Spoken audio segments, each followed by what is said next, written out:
Halo Sobat Denok Ayu semua, terima kasih karena masih setia menunggu video-video terbaru dari Denok Ayu Novel. Jangan pernah lupa ya untuk selalu subscribe, like, and comment, agar Denok semakin semangat upload videonya. Menantu terbaik bab 771. Orang-orang Gucci dan yang lainnya melihat bahwa mereka dapat melakukan begitu banyak hal yang tidak dapat mereka lakukan dengan keluarga. Dan mereka semua senang dengan saudara kedua, He Jinki. Mereka berterima kasih kepada Lin Yu dan juga sangat tertarik dengan identitas Lin Yu. Untuk mengungkapkan rasa terima kasihnya, Gucci mengajak semua orang untuk memilih restoran barat yang sangat mewah dan mengundang He Jinki dan Lin Yu untuk makan bersama. Lin Yu melihat bahwa He Jinki memandang Mier dengan kegembiraan, tetapi dia tidak menghindar. Pria Gucci sangat bijaksana dan mengatur agar Mier duduk dengan He Jinki, sementara dia bersandar pada Lin Yu sendiri, dan terus bertanya pada Lin Yu apa yang dia lakukan. Meskipun Lin Yu mengatakan kepadanya bahwa dia adalah seorang dokter, laki-laki Gucci sama sekali tidak mempercayainya. Bagaimanapun, bagaimana mungkin seorang dokter kecil bisa mendapatkan hal-hal seperti lisensi dari Departemen Intelijen Militer? Dan dia tahu bahwa banyak karakter kuat akan menggunakan identitas umum untuk bersembunyi dirimu sendiri. Oke, jangan tanya, kamu baru tahu bahwa identitas kakak kedua saya sangat tidak biasa, bagaimana kamu bisa mengungkapkannya kepada orang lain begitu saja? He Jinki berpura-pura menjadi misterius dan berteriak pada pria Gucci, sejujurnya, saya bahkan tidak tahu. Ya juga. Pria Gucci itu mengangguk berulang kali, berpikir bahwa bahkan He Jinki tidak dapat mengatakan bahwa identitas Lin Yu benar-benar luar biasa. Faktanya, He Jinki hanya mengatakannya dengan santai, tetapi dia tidak menyangka dia akan benar-benar mengatakannya, jika dia tahu bahwa Lin Yu adalah roh bayangan legendaris dari Departemen Intelijen Militer. Saya tidak tahu harus berpikir apa.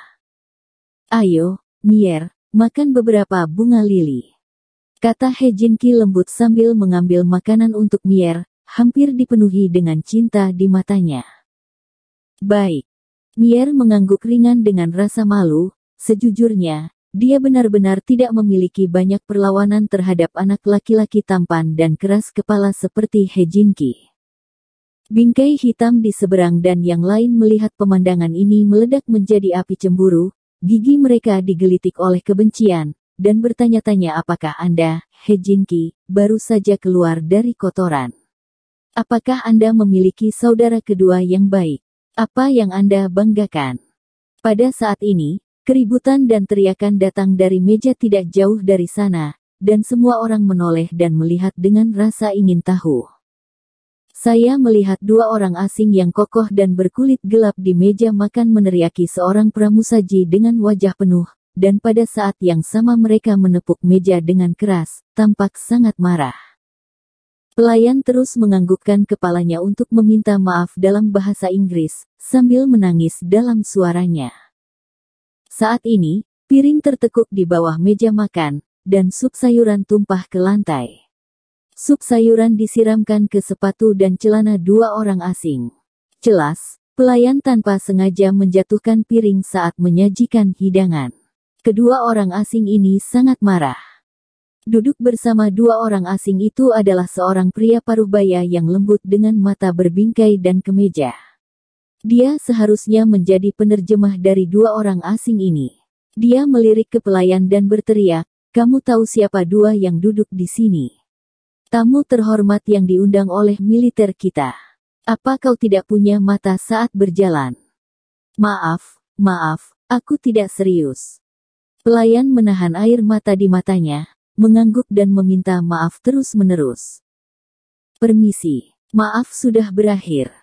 Pria itu menatap pelayan dengan dingin, dan kemudian berkata dengan dingin, "Baiklah, jangan katakan bahwa biaya makan kita kali ini akan dibebaskan.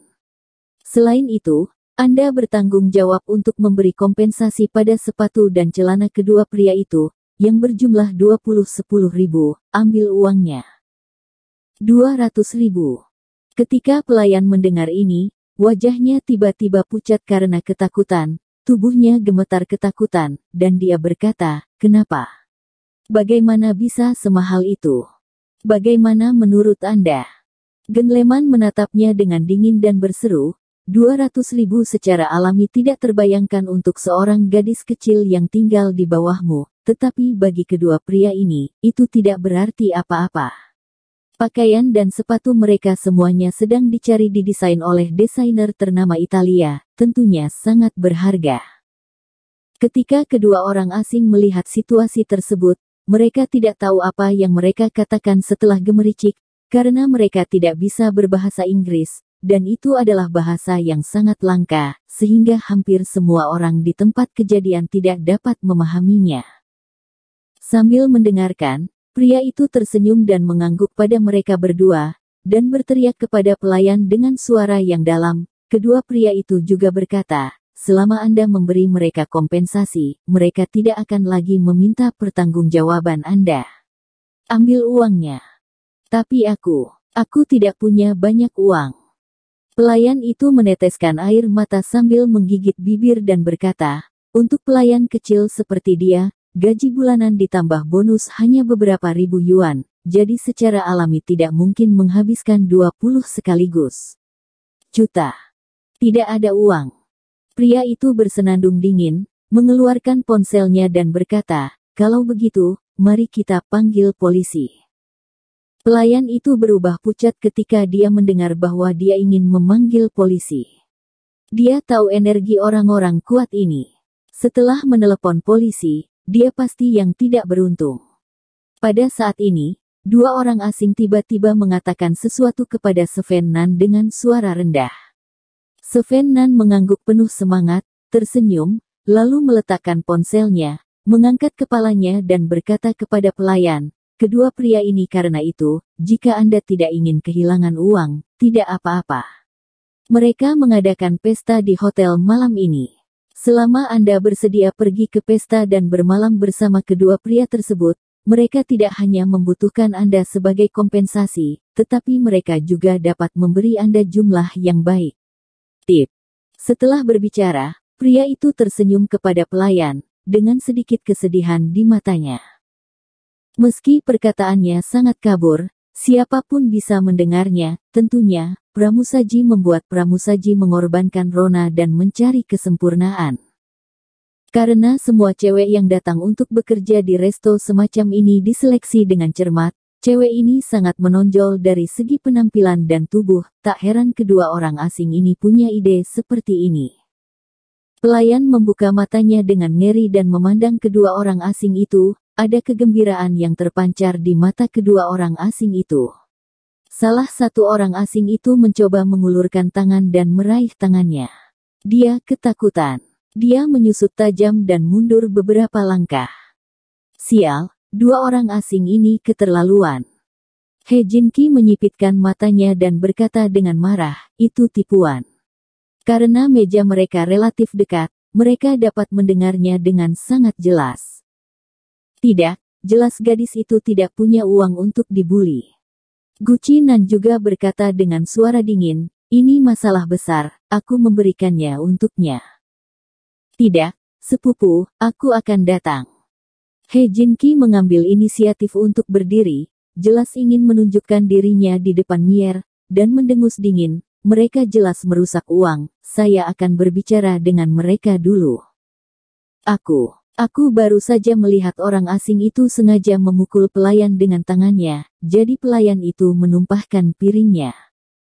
Pada saat ini, Mier berbisik kepada He Jinki dan mereka mengingatkan mereka bahwa dari sudut pandangnya, dia bisa melihat gerakan kecil pria asing itu, dan dia sudah menemukan bahwa dua pria asing itu terus menjaga wanita itu sambil menyajikan hidangan. Pelayan menyapu dirinya sendiri, jelas sudah direncanakan sebelumnya. Apa?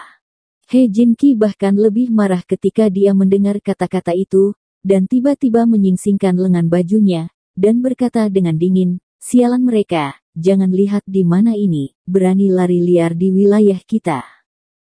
Pergi, persetan dengan mereka."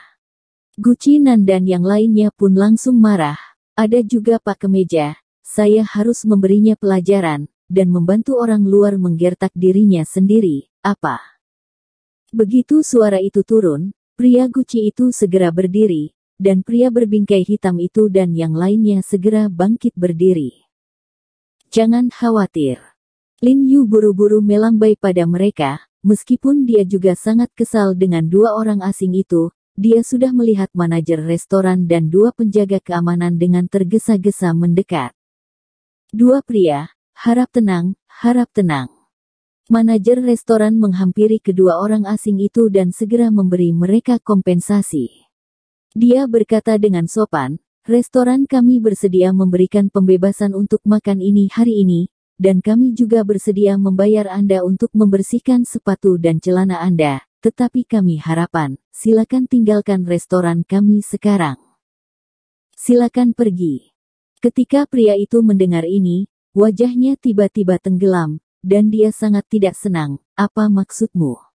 Dengan sejumlah kecil uang, aku ingin mengirim kita pergi. Tuan ini, apa yang telah kami lakukan sangat baik.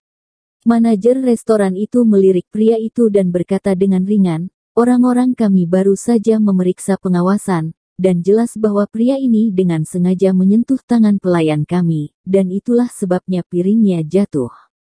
Dan dia menggigitnya kembali dan mengancam. Kondisi pelayan kami benar-benar menjijikkan, jadi kami tidak mengizinkan orang yang tidak memenuhi syarat untuk makan di sini. Saat dia berkata, dia menunjuk ke orang asing berwajah panjang di tangan kirinya. Saya harus mengatakan bahwa manajer ini sangat pintar. Ketika dua orang asing berdebat dengan pelayan, dia secara khusus memeriksa pemantauan dan mempelajari kebenaran masalah tersebut, jadi dia secara alami mencoba yang terbaik untuk melindungi karyawannya, dan saya sangat muak dengan sampah rekan senegaranya yang membantu orang asing menggertak bangsanya sendiri. Orang asing berwajah panjang itu mengerutkan kening dan bertanya pada Svenman apa yang dia maksud, dan Svenman segera menerjemahkan kata-kata itu kepadanya dengan tenang. Wajah orang asing berwajah panjang itu berubah seketika ketika dia mendengar kata-kata itu, dia berteriak, meraih tangan manajer restoran dan memutar dengan keras. Tubuh manajer restoran itu langsung jatuh dengan berat di atas meja makan, membuat ledakan keras cincin. Dua satpam di belakang manajer restoran mengubah ekspresi mereka dan bergegas ke depan untuk menghadapi orang asing berwajah panjang, namun, orang asing pendek yang duduk di seberang tiba-tiba bangkit dan meninju dengan sangat rapi dan langsung memukulnya. Dengan wajah satpam itu memutar matanya dan berteriak di kemudian hari, dan langsung jatuh ke tanah. Petugas keamanan lain segera bergegas menuju orang asing pendek ketika dia melihatnya. Orang asing pendek itu mengguncang tubuh bagian atasnya dan tiba-tiba mengangkat kakinya dari atas ke bawah. Dia menendang dagu satpam dan menendang keluar satpam tersebut. Lin Yu melihat pemandangan ini tiba-tiba berubah, dan berkata dengan heran, Majiasu gelombang www.metelnovel.com gelombang pembaruan tercepat dari bab terbaru dari menantu terbaik.